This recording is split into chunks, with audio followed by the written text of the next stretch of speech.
आं आगोलाव खनसे फैखांबाय बे थारिखखौ बावबाय ओमफ्राय दिनैजों आं खननै जाबाय आरो सेकेन्ड टाइम प्रथम लांनायावनो आङो बे आइ हरनाय मुलिखौ फुङाव जाबाय भगबाननियाव गाबज्रिनानै बिनि उनाव 12थासोनिफ्रायनो नैबे गोदोनायाव सानाय उदै सानाय बे गैया आरो ओमफ्राय दा आंनियाव बे हान्थुआव सानाय बाखि दङ बेखौ आं प्रमान मोननानै दा लांनो फैबावदों आरो ओमफ्राय नोंथाङा बे मुलिखौ खनबेसे जानांगौ बिथांमोना खोन्थाहरदोंमोन खनबेसे जानांगोन बायदि फुङाव सानसुआव मोनाबिलियाव खनथाम जानांगौ होनना मोनथिदों आंनि मुङा माइनाव बसुमतारी नोंथाङा तामुलपुरनिफ्राय फैदों आङो तामुलपुरनिफ्राय ना मोजां मोनदों सानाय सुनाय एसे मोजां मोनदों आरो गन्थंनि साइनिसफोराबो स्रां मोनदों मेगनावबो एसे गाज्रि जानाया मोजां साफा जादों आरो आंनोथ' एसे सानाय सुनाय जादों बेफोरो एसे साफाबो मोनदों बेखौ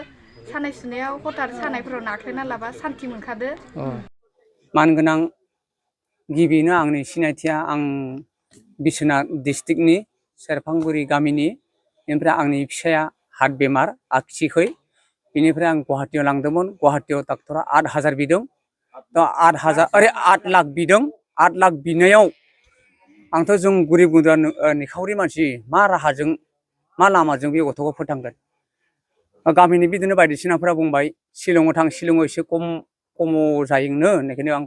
शिलंआव लांबाय शिलंआव 5 लाख बिजाबाय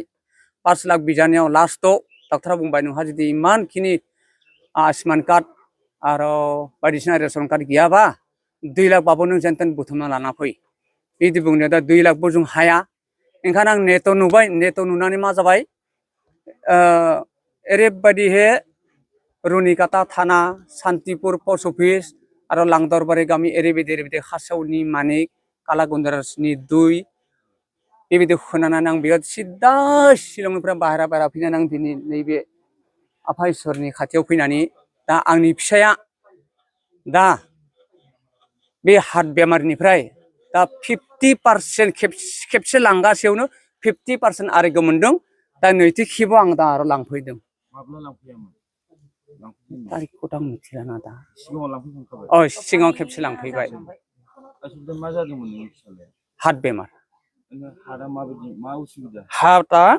नैबे बिगुरा गुरलाब गोजाननिफ्राय नुहुरोमोन बिनिफ्राय दा प्राय कमिनानै एसेल' गुरलुबल' जायो माने एखेबारे हामबोबाय बिराद मोजाङै हामबोबाय थाबायनो हायामोन गाबलाबायोमोन आन्थु खुरनानै गाबलाबायोमोन दा खामानि एसे एनै मावदों जानो हागासिनो बेबायदि मा बैसोनि गथ'आ 32 सेंग्रा बिहा आंनि बिहामजो दं लोगोसे हिन्जावसा 2 दं आरो हिन्जावसा गिदिरा क्लास 7आव फरायगासिनो दं आंखौ फोथायथारदों आं खेबसे लांनायाव जुदि बेबायदि हामदोंबा आरो नैथि खेबथ' फ्राय साफा जागोन ओंखायनो आं बिथांमोना दा खनथाम लांबाथाय एखे फिनिश पुरा साफा जाजोबगोन होननानै बिथांमोना इसोरनि सायाव आं फोथायनाय दं आरो दा